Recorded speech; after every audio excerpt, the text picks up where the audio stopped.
dele, no propósito sincero e simples de absorver os seus ensinamentos. Porque o Evangelho de Jesus, eu tenho batido muito nessa tecla, que o Evangelho de Jesus tem nada a ver com religião. A religião é uma proposta do homem que visa desenvolver no nosso íntimo um sentimento de religiosidade. Mas o Evangelho de Jesus é uma proposta de intelectualidade. É tão coerente as palavras de Jesus que elas tocam no nosso raciocínio, na nossa lógica. Porque você analisa bem, o mestre fala, amar parentes e amigos até os hipócritas fazem. Se quiseres ser perfeito como o Pai que está no céu, amai até os vossos inimigos. E lógico, nós associamos aquela pessoa que nos agrida, que nos magoe, que faça algo ostensivo contra nós e nós damos a eles a pecha de inimigos. Mas Jesus está falando não é desse inimigo não, é daquele que você traz no teu íntimo e que você não consegue de forma alguma entendê-lo como irmão.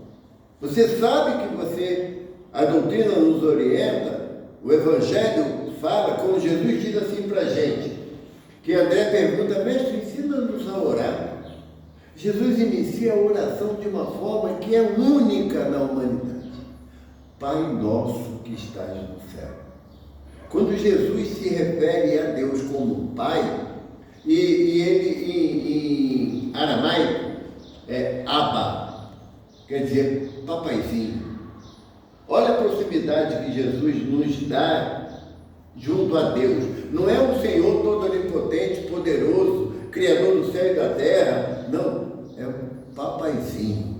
Sabe? Aquela figura que fala bem forte.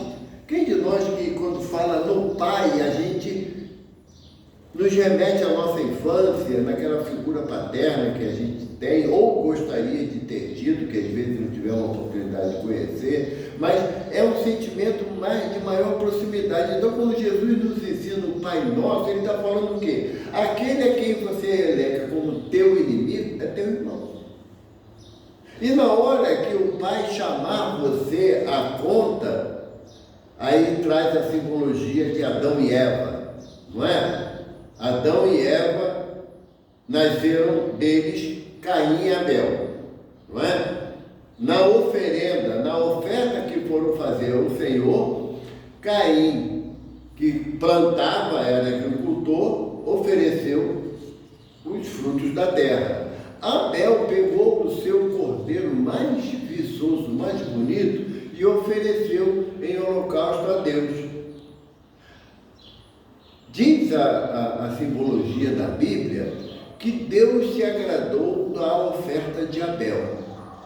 Como a dizer assim, o que você vai me entregar não importa, eu quero saber a tua intenção, o que está por trás da tua oferenda a Deus? É a alegria de servir ao Senhor ou o desejo de ostentação? É essa grande diferença na simbologia de Caim e Abel, porque Caim, quando viu que Deus ficou mais feliz com a oferta de Abel, foi movido de inveja. E na sua inveja, o que ele faz? Mata Abel. Não é? Não é assim que está lá na Bíblia? Caim matou Abel. Aí, Deus fala assim, Caim, cadê teu irmão? E a Caim responde, por acaso eu sou o guardião do meu irmão? Aí a palavra na Bíblia diz, o sangue dele clama desde a terra até a mim. O que fizeste com teu irmão? Olha que é sempre a expressão irmão, teu irmão, teu irmão. Então, quando você comete alguma atitude contra o teu irmão, essa atitude indevida chega até Deus, porque Ele é o Pai de nós todos, de todos nós. Então, quando Jesus fala que nós devemos amar até os inimigos, não é que eu não tenha a inimizade de alguém, eu não posso sustentar essa inimizade dentro daquilo que a lei de Deus me propõe. Que ela me propõe a lei de perdão, não é? reconciliai-vos com teu irmão enquanto está a caminho com ele, diz Jesus no Evangelho de Mateus, para que ele não te entregue ao juiz, o juiz não te apresente ao ministro da Justiça e ele não te encerre na prisão, aonde haverá choro e ranger de dentes. Esse é o enunciado do Evangelho de Jesus nesse aspecto. E aí você fica analisando que sempre Jesus coloca a nossa relação com o nosso irmão como objetivo de chegarmos até a Deus. Não é na base do eu sozinho, o bloco do eu sozinho. Eu cuido de mim, eu me viro, os outros que se virem também. Cada um por si, Deus por todo, né? Não é essa a proposta do Evangelho. A proposta do Evangelho é que você cuide do próximo para que você faça a tua oferta de coração a Deus, na sinceridade. Porque enquanto você fica naquela de separação, não, isso aqui, olha, Deus, sinto muito, mas esse eu não aguento, não dá para curar, não dá para gostar dele, não. Você não quer. Você não quer gostar. Tem uma passagem de Emmanuel no livro Caminho, Verdade e Vida, que Emmanuel fala para a gente, é muito comum a gente falar assim, eu não consigo fazer certas coisas. Quando falo, também quando falo com a reforma moral, né, a gente tem um peso enorme, aí é normal que a gente fala, mas isso é muito difícil para mim, eu não consigo fazer. Emmanuel diz, nessa mensagem, que seria mais justo a gente dizer que eu não quero fazer. Porque a possibilidade de fazer o que é certo, todos nós temos. Porque está lá, na 621 no Livro dos Espíritos, aonde está escrita a lei de Deus? Na consciência. Se está na consciência, todos nós, como espíritos imortais, no nosso íntimo, no cerne de nós, espíritos, nós temos gravado a lei de Deus. Não precisa você ficar lendo, e quando fala a lei de Deus, não está se referindo apenas aos 10 mandamentos de Moisés. Está lá, está se referindo à terceira parte do Livro dos Espíritos, que é das leis naturais e divinas. No Livro dos Espíritos são 11. Kardec traz 10, mas no Livro dos Espíritos são 11. Por quê? Porque tem uma abrangência maior. O que a doutrina espírita nos traz a compreensão acerca da lei de Deus não está restrita a não matarás, não roubarás, não desejarás nada do próximo, de zelar pelo sábado. Não está restrito a só isso. Você pode não roubar dinheiro de ninguém, mas você pode roubar a esperança, pode roubar a alegria, você pode roubar a ingenuidade de alguém, que você vai estar ferindo a lei na mesma extensão daquele que entra na casa e leva as coisas que a casa guarda com tanto cuidado. É a mesma extensão. A diferença é qual? Que aquele que comete um ato de violência, Kardec fala isso para a gente no Evangelho segundo o Espiritismo, que quando você pratica o duelo, você faz isso movido por uma questão de entendimento de uma sociedade ainda adoentada. Então, é muito crítico isso, porque ele diz que é mais sério o duelo do que aquele que entra sorrateiramente na casa de alguém e rouba alguma coisa, porque esse faz pela cupidez, pelo desejo de posse. O duelo que você entabula com o teu irmão, com o teu semelhante, é uma atitude racional. E você está discutindo com alguém e você quer provar que a pessoa não tem condições de acompanhar o teu raciocínio, então você eleva o tom da conversa para deixar o outro humilhado, arrasado. Então, é uma coisa que você faz intencionalmente com relação ao próximo. Então, a ação que o Evangelho nos propõe não é de a gente ficar dando aquela visão religiosa dos rituais que as religiões impõem. Entrar na casa espírita, eu vejo isso lá na nossa casa, na mão. Às vezes aquela senhorinha, né, chega na porta, faz sinal da cruz. Está errado? Não tem nada de errado, mas é o atavismo religioso. Tem algumas senhoras que ainda fazem assim, irmão. Diz que ajoelha, a exemplo do que é feito na Igreja Católica, Tem alguma coisa errada? Não tem, mas é para mostrar, a pessoa não consegue sair do ritual que as religiões propõem. Por isso que a doutrina espírita, Kardec nos fala que nós somos um composto de ciência, filosofia e... Não, Kardec não fala disso. Eu sempre pego alguém que não tem. Kardec fala que nós somos uma corpo de doutrina formada por ciência, filosofia e moral, como base a moral cristã, mas é o aspecto moral da conduta do homem diante da sociedade que ele está inserido. Para isso, ele tem a ciência espírita que mostra que nós não somos seres perecíveis como o corpo é, nós somos seres imortais. E também é muito hábito a pessoa falar assim, a Angélica fala assim, essa noite meu espírito foi num lugar esquisito. Não, não é meu espírito, eu não tenho espírito. Eu fui, eu sou.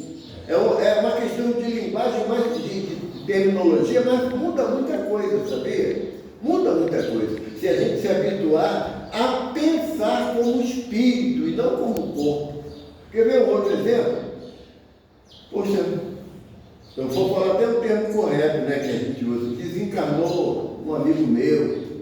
O enterro dele foi ontem. Não. O enterro do corpo dele foi ontem. Eu fui ao velório do corpo dele. Não foi ele que morreu. Ele desencarnou, saiu do corpo. Então o que vai ser velado, sepultado, cremado é o corpo, não é ele. São mudanças no contexto de uma frase, porque eu já passei por uma experiência um tanto quanto vexatória. Porque eu estava no velório de um amigo, no corpo do amigo, tranquilo lá, e aí eu peguei, na hora pediram para eu falar alguma coisa, e eu na pressa eu falei. Nos despedimos agora do nosso irmão que será sepultado dentro de alguns minutos. Aí uma senhora falou assim, você não é espírita, meu filho? Mas você vai sepultar um pobre coitado lá junto com o corpo dele? Aí eu fiquei com a vergonha danada, né, para poder falar a frase correta. Por quê? Porque a gente não tem o hábito de raciocinar como espírito, nós raciocinamos como corpo. E aí entra as dúvidas em relação às palavras de Jesus.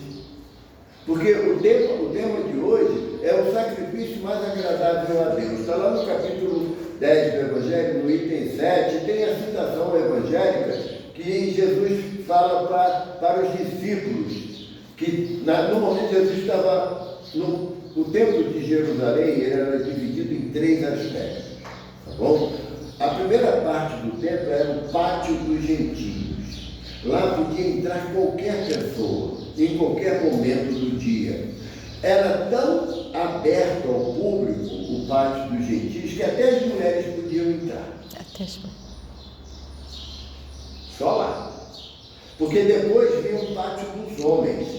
Já tinha esse nome por quê? Porque para o povo hebreu, homem era o povo hebreu porque acreditava num Deus único. O restante era bastardo, não era filho de Deus. Então, no pátio dos homens só podia entrar um hebreu, um judeu. Se a gente estivesse passeando na época de Jesus e entrasse no pátio dos homens, nós podíamos ser mortos por isso. E Jesus estava no pátio dos gentios. No pátio dos gentios também que aconteceu a cena da expulsão dos vendilhões do templo. Lembra dessa passagem do Evangelho? Né? Que Jesus expulsou os vendilhões do templo. E aí tem gente que até hoje acredita, espírita, acredita que Jesus tirou o chicote e virou as bancas dos cambistas num ato de violência que é incompatível com o Cristo. Jesus é Cristo. Cristo não é sobrenome dele, é condição espiritual. Ele chegou ao ponto de maior elevação, de perfeição que a gente possa conceber. Então, jamais um Cristo usará de violência para querer exemplificar alguma coisa. Na cultura hebraica, nós temos as profecias faladas, cantadas, como são os salmos, muitos salmos são proféticos, e temos as profecias encenadas, que são um teatro. No Velho Testamento, na primeira revelação, são 5 profecias encenadas. Na Boa Nova, tem uma em Atos dos Apóstolos, uma profecia encenada. O que é profecia encenada? Conta uma de Isaías, que Isaías chegou no pátio dos gentios, onde era comum a todos, tirou a túnica, ficou só com o pano que cobria as partes. Ele pegou um vaso, começou a rodar, a dançar, e em frente à escadaria do pátio dos homens, ele jogou o vaso, quebrou o vaso todo, e ele sentou na escada. O sacerdote chegou para ele e falou: profeta, o que você está querendo dizer para a gente com essa encenação aí? Aí Isaías falou: o teu rei quer pôr briga contra os persas. Se ele fizer isso, os persas entrarão em Jerusalém, tomarão conta do templo, dançarão e deixarão os sacerdotes nus e quebrarão tudo. O sacerdote falou assim: e agora? Avisa o teu rei para não entrar em guerra. O rei obedeceu? Não. O que aconteceu? Eles entraram, os babilônicos entraram em Jerusalém, quebraram tudo, despiram os sacerdotes das suas túnicas de ação sacerdotal e levou todo mundo preso, todo mundo escravo para a Babilônia. A encenação, a profecia encenada era isso. Tinha uma onda de Isaías também, mas o que Jesus faz nesse caso que nós relatamos como sendo a expulsão dos vendilhões do templo? Jesus chega no pátio dos homens, aquela aglomeração, para se ter uma ideia. O pátio dos homens comportava confortavelmente cerca de 100 mil pessoas. Olha o tamanho do templo. Maior que o Maracanã. 100 mil pessoas comportavam. Na época da Páscoa, a população de Jerusalém triplicava. Comportava ali 100 mil pessoas. Isso que diz os historiadores, né?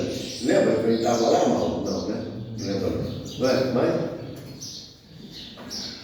ao lado do templo tinha a Torre Antônia, que era a torre de comando dos romanos. Sabe quantos soldados romanos abrigavam na Torre Antônia? 20 mil soldados. Ela ficava do lado do pátio, por quê? Porque os romanos controlavam as entradas e saídas, porque tinha que comprar impostos. Então eles não podiam deixar o povo entrar e sair à vontade. Eles tinham que ter o controle do acesso ali, porque havia ali os vendilhões, aquelas pessoas que vendiam cabra, cabrito, cereais, vendiam de tudo ali dentro, de tudo.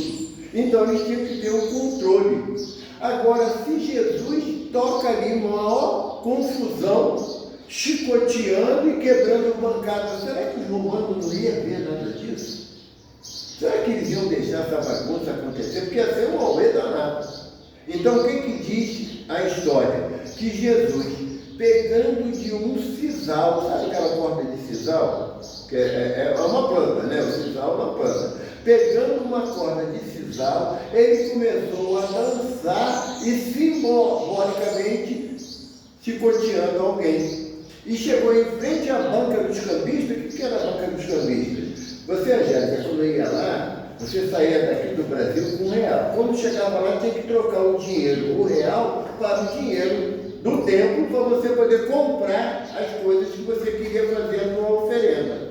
Certo? Então, tinha que ter ali os cambistas, os câmbios, na casa de câmbio. O cambista não é só quem vende jogo de azar, não. É quem faz o câmbio também. Então, Jesus chegava em frente à mesa dos cambistas e simbolizava a ação de virar. Quando ele dançou, fez tudo isso, ele sentou na escada. Aí o sacerdote que estava assistindo aquilo tudo falou: o que tu fez, profeta? O que você quer dizer para a gente? Aí Jesus fala: está escrito, a minha casa será casa de oração para todos os povos, e vós a transformastes num covil de ladrão.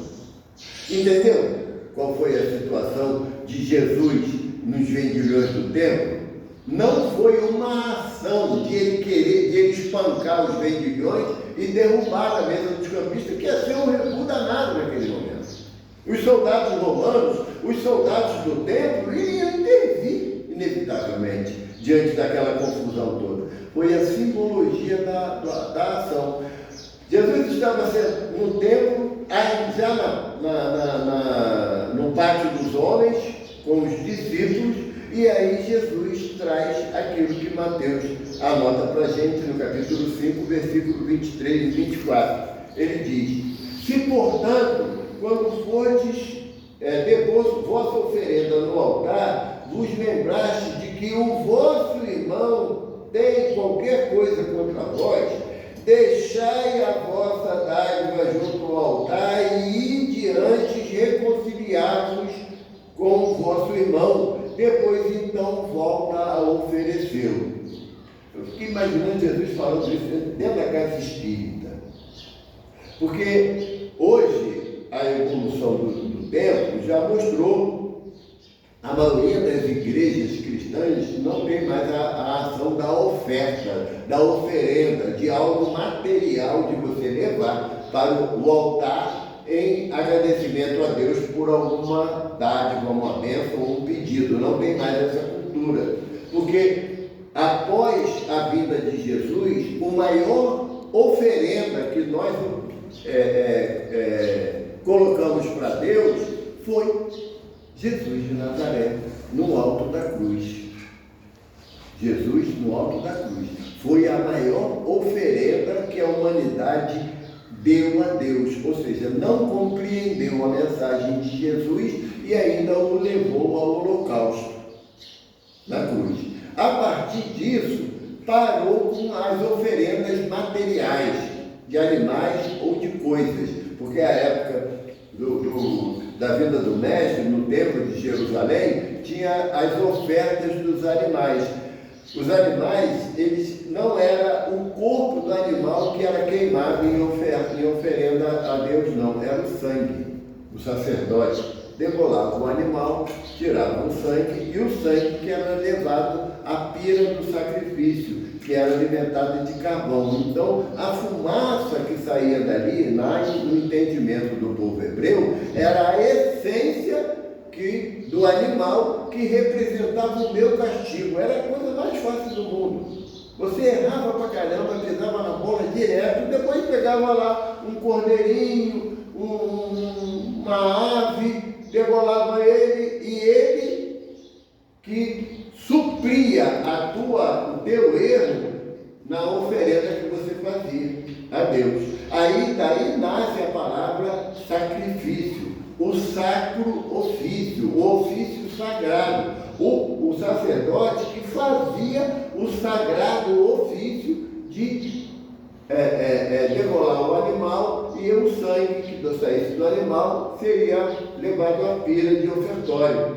A carne do animal ele era distribuída entre os levitas, aqueles que cuidavam do centro. A Angélica está bem, não ia comprar mais carne, né, Angélica? Os levitas e as viúvas e os órfãos recebiam a carne dos animais que era levada em sacrifício. Então Jesus está mostrando, ele não foi ali para poder contestar, sabe, se era certo, se era errado, matar animal, se não era. Isso aí é entendimento da época, e ele veio dar amplitude à lei, não contrariar a lei. Ele entendia que era um ritual que começou lá atrás com Abraão. Esse negócio de sacrificar animal começou com Abraão. Não é culpa do hebreu daquela época ou de algumas conceitos religiosos de hoje que ainda usam o sacrifício de animal. Não, começou com Abraão. Lembra a história de Abraão? Eu gosto de falar porque eu sei que o espírita estuda o Velho Testamento, né? Tem nada para fazer, está em casa, pega a Bíblia, né? Vamos conhecer um pouquinho a história, porque não dá para compreender o Evangelho, a Boa Nova, sem conhecer o Velho Testamento, não. Não dá, você vai achar e vai dizer coisas que são absurdas. Mas Abraão, que era o pai do povo hebreu, ele não tinha filhos. Ele e Sarai, sua esposa, já de idade avançada, não tinha filhos. Sarai, vendo que Abraão era triste, acabunhado porque não era pai, falou para ele: toma Agar, que é a serva aqui da nossa tenda, toma ela como esposa para que ela te dê um filho. E aí, dessa união, nasceu Ismael. Ok? Ismael, quando estava com 7 para 8 anos, Abraão recebe a visita do anjo e o anjo diz que as 2 orações foram atendidas por Deus. E Sarai lhe dará um filho. Sarai, aquela que não gera. E Adão deu aquele risinho de deboche, né? Falou assim: os dois já têm velhinho, caquete já, como é que vai nascer um filho? O anjo nem deu trela para ele, ele foi embora e passou os tempos. Sarai diz para Abraão: eis que uma criança se mexe no meu ventre. E aí Abraão falou: não é que deu certo? Deus foi legal mesmo, né? Aí nasce Isaque. Tá? Aí o nome dela deixou de ser Sarai para ser Sara, a mãe. Sarai, a mulher que não tem filhos. E Sara, a mãe, aquela que é mãe. Então mudou o nome dela. Abrão o nome dele era Abrão, o servo. Aí passou a ser Abraão, o pai dos servos. Eles mudaram a temática do nome dele. Quando o jovem Isaac estava lá com seus 12 anos, que tem o ritual da passagem, por isso que é 12, entre 12 e 13 anos, Abraão recebe uma mensagem do céu: pega o menino e leva a pedra do sacrifício, que era no monte. Aí Abraão falou assim: vai dar ruim, mestre, porque a mãe dele vai deixar não. Eu vou falar para a mãe dele que eu vou pegar o filho dela e levar para sacrificar ele, ter um louvor. E hoje também não deu a mínima importância para o Abraão. Falou e foi passando. Abraão viu que o negócio sério, pegou o menino e falou: vamos fazer uma oferenda ao Senhor. E aí Isaac falava assim: mas aonde que está? O que nós vamos oferecer a Deus? E Abraão nada falava. Subiram o monte. Quando estava no local adequado para o sacrifício, que Abraão pegou o punhal do sacrifício, pegou o Isaac no colo, amarrou mãos e pés. E quando ele começou a oração do sacrifício, ele ouve a voz do alto: retenha a tua mão, Abraão, porque provastes que és fiel a mim. Olha para trás do arbusto e ali encontrarás o cordeiro que deverás sacrificar para mim. Qual é a mensagem? Nós temos que educar os nossos filhos e não sacrificá-los à nossa vontade. A educação dos nossos filhos vai contribuir para que eles sejam homens melhores. Agora, impor o sacrifício da violência, da agressividade, isso daí vai transformar muitas das vezes eles em seres revoltados. Nesse momento começa a teoria do sacrifício de animais para o povo hebreu, que foi até a vida de Jesus, algo em torno de 2.300 anos. Naquele mesmo ritual. Então o povo já fazia aquilo com muita naturalidade. Mas o que Jesus quis trazer para a nossa consciência? Não é o que é importante você oferecer como a oferta sua a Deus, é o seu coração transformado.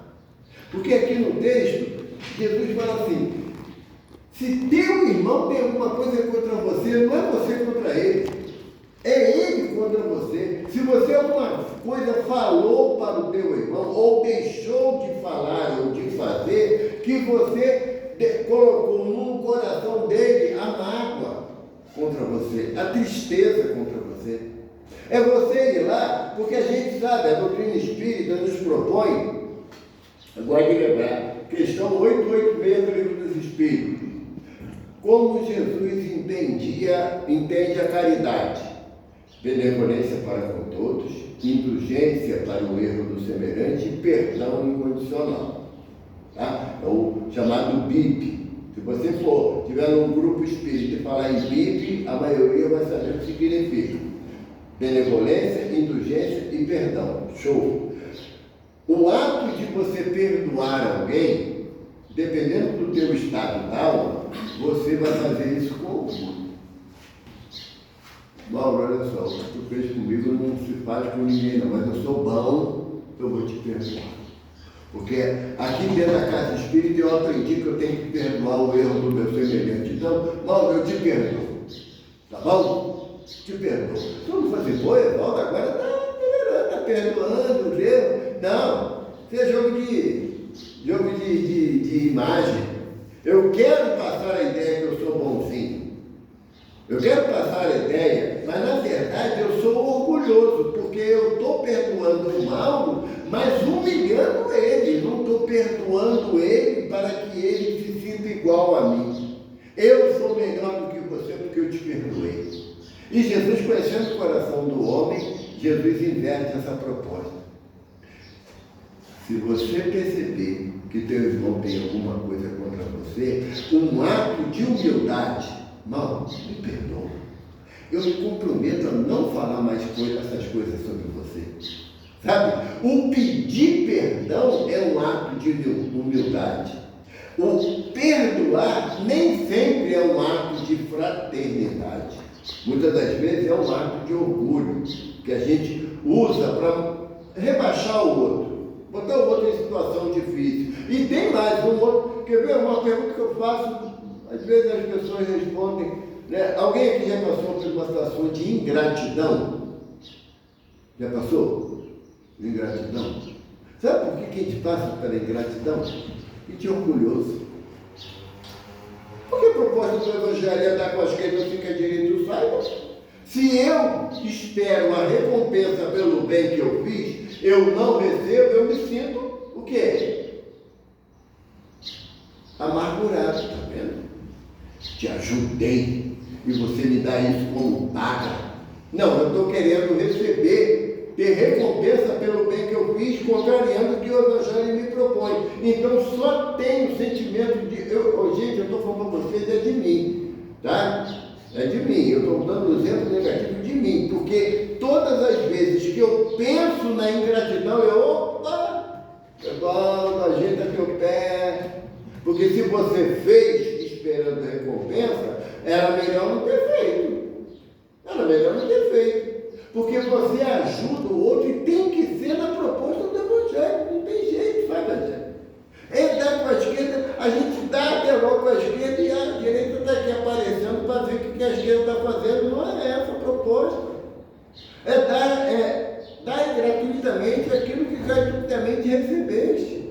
A proposta do Evangelho é essa. Então, se eu vou fazer algo de benefício para alguém, que ela seja muda e surda, sabe? A pessoa vai saber que você ajudou, mas acabou ali, não tem essa possibilidade de você querer tornar para a gente uma ação para que diante do grupo social que você está inserido, você exige que aquela pessoa tenha que ser eternamente grato a você pelo bem que você proporcionou a ela. Mas é bom que quando a ingratidão é dos filhos, piorou. Porque você aceitou os filhos que tem porque quis. Não é? Ah, não, porque até onde diz a liturgia católica, né? Maria concebeu sem pecado, não foi?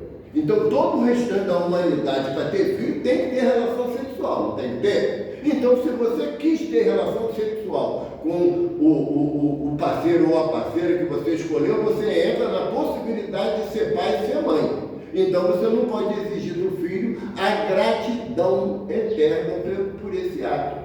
Diz o Evangelho, Jesus fala sobre honrar pai e mãe, e está no 5º mandamento da lei de Moisés, é certo. Mas o filho tem que ter esse sentimento de honra, de honrar o pai e mãe. Não é o pai e mãe exigir que a gratidão seja a ponto de eu pisar na cabeça dele e ele sair rindo porque meu pai me magoou, me feriu, me machucou. Não é isso. Então, quando Jesus fala para a gente, se teu irmão tem algo contra você, é uma análise de pensamento. O que eu fiz? Poxa, será que eu fui fraterno ou fui agressivo com o meu irmão, com o meu próximo? Será que eu poderia ter usado uma palavra menos agressiva, menos contundente? Jesus fala assim para a gente: se teu irmão te injuria, te calunia, deseja o seu mal, enfia a mão na cara dele. É isso que Jesus fala. Ora a Deus por ele. Então, se a proposta do mestre, mesmo diante de uma agressão que você tenha sofrido, Jesus não dá o direito do revide. Bateu, levou. Eu não levo desaforo para casa. Antigamente tinha assim um conceito: se chegar em casa chorando porque apanhou, o que acontecia? Ia apanhar de novo, não é? É aquele cantor Fábio Júnior, ele jovem, ele era bem esquentadinho, né? Confusão era com ele mesmo. Um dia o Walter Avancini, era diretor da Rede Globo, falou assim: puxa, Fábio, vamos lá em Uberaba para você conhecer o Chico. Aí o Fábio falou assim: não vou não, você vai de espírito, eu tenho medo dessas coisas. Pô, vamos lá, cara, a gente vai de avião, rapidinho, vai lá, é sábado à tarde, você só conhecer o Chico, não vai acontecer nada lá não. Aí o Fábio queria recusar, mas o Walter Avancini era diretor de produções da Globo. Se ele recusasse, o Walter não chamava ele para cantar em programa nenhum. Ele não ganhava o pichulezinho dele, né? Ele falou: tá, vai e volta no mesmo dia? Vai e volta no mesmo dia. O Fábio topou, sábado à tarde, reunião no grupo espírita da Prece, lá em Uberaba. Quando chega na porta do centro, Chico sentado à mesa, estava recebendo uma receita mediúnica. Quando o Walter e o Fábio botam o pé na porta do centro, Chico levanta o olho e fala assim: Fábio, meu filho, leva desaforo para casa. Aí o Fábio: cada vez que eu chego aqui, o homem já sabe que eu sou esquentado, gente, que coisa! Essas coisas de espírito é esquisita, né? Aí o repórter perguntou: o que tu fez? Fábio: passei, levou desaforo para casa. O cara não me conhecia, já sabia que eu fazia coisa errada. Então, esse é o propósito. É você, quem é que faz isso com a gente cotidianamente? A nossa consciência. Porque na 621, Kardec pergunta aos benfeitores: onde está escrita a lei de Deus? Na Bíblia? Não. No Evangelho dos Espíritos? Não. Na consciência. É o que responde os Espíritos. Se está na nossa consciência, então eu não tenho que prestar conta a ninguém sobre os meus pensamentos, atos e palavras, a não ser a minha consciência. E essa é a minha encrenca. Aí qual foi a solução de nós, espíritos, que na dificuldade do equilíbrio do nosso pensar, de não querer se reconciliar com o nosso irmão, a gente criou um umbral. Porque o umbral não é um local específico, é o ambiente mental que você se coloca. Porque você, apesar de nós sermos espíritos em prova e expiação, eu tenho o direito de criar mentalmente um quadro mental da minha superação, de eu querer mudar. Eu falo para você de coração: eu não aguento mais ficar no umbral, eu quero sair de lá. Mas como é que eu vou sair de lá? Mudando meu pensamento. Eu passando a vida no bem, pensar no bem. E é pessoal, sabe? Não tem essa de que alguém vai me obrigar, não existe essa possibilidade. Quando Jesus manda a gente se reconciliar com o irmão, antes de levar a oferenda, Jesus está falando que é uma conversa pessoal, sabe? Porque o Evangelho, ele visa única e exclusivamente transformar esse coração aqui duro pra caramba, de carne, em coração de angu. Fica mais molinho, maleável. Mas não é para jogar para a plateia. Não é para todo mundo ver que o Evaldo é um cara legal, que eu não sou. É ver que o Evaldo está se esforçando para fazer diferente. O André Trigueiro, né, jornalista da Globo, conhecido, ele há uns anos atrás, ele parodiando a mensagem da Globo, que tente, vende, faça um ano novo diferente, tinha essa propaganda. Ele mudou, porque ele falou, tente, invente, cometa um erro diferente. Porque nós, encarnação atrás de encarnação, nós repetimos os mesmos erros. O Dalai Lama falou numa conferência que ele acha interessante o ser humano. O Dalai Lama é um espírito diferenciado, uma evolução não perceptível para a gente ainda. Ele falou que o ser humano é o único ser que comete as mesmas ações esperando resultado diferente. Se você tem que sair daqui da casa, tem ali a porta, mas eu sinto que sair por aqui, o que vai acontecer com ela? Dá uma testada na parede. Dei a testada na parede e voltei para cá. Não, eu vou sair. E vou para a mesma direção, eu tenho que mudar a minha direção. Eu tenho que mudar as minhas escolhas, senão os resultados vão ser o mesmo. Sabe aquela síndrome da Gabriela? Nasci assim, cresci assim, vou desencarnar assim, vou voltar para um grau assim, porque eu não mudo. A proposta do Evangelho não é que o umbral fique superpovoado. A proposta do Evangelho é que do umbral todos saiam em direção à luz, à sua evolução, ao seu progresso individual. Porque está lá no livro, se eu não me engano, é No Mundo Maior, de André Luiz, que Calderaro fala, o desejo da espiritualidade superior é esvaziar o umbral.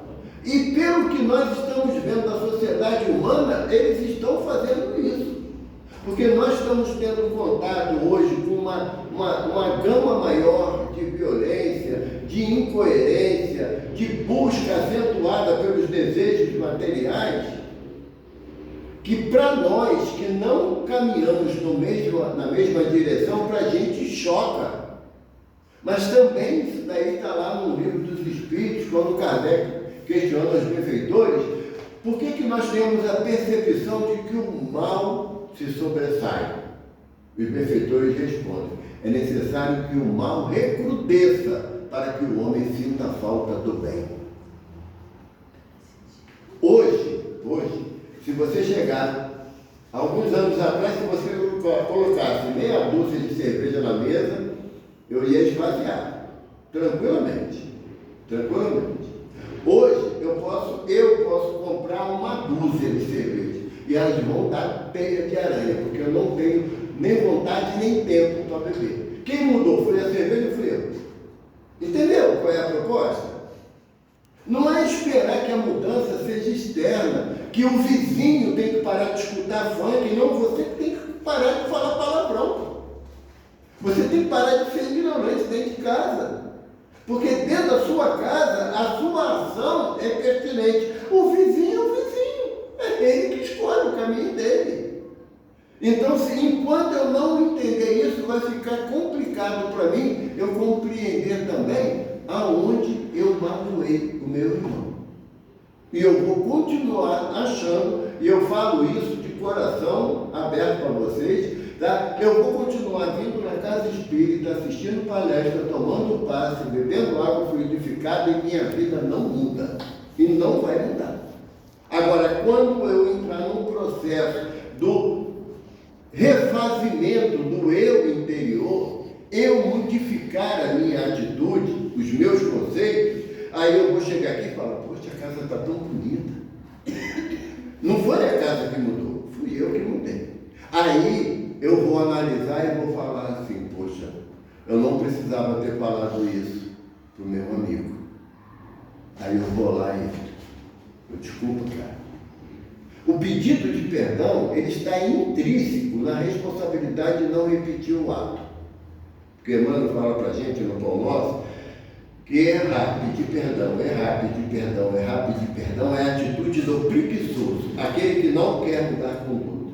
Então, para que eu possa mudar a minha conduta, me reconciliar com o meu irmão, para que a minha oferta, a minha oferenda seja aceita por Jesus, é necessário que eu comece a mudar o meu interior.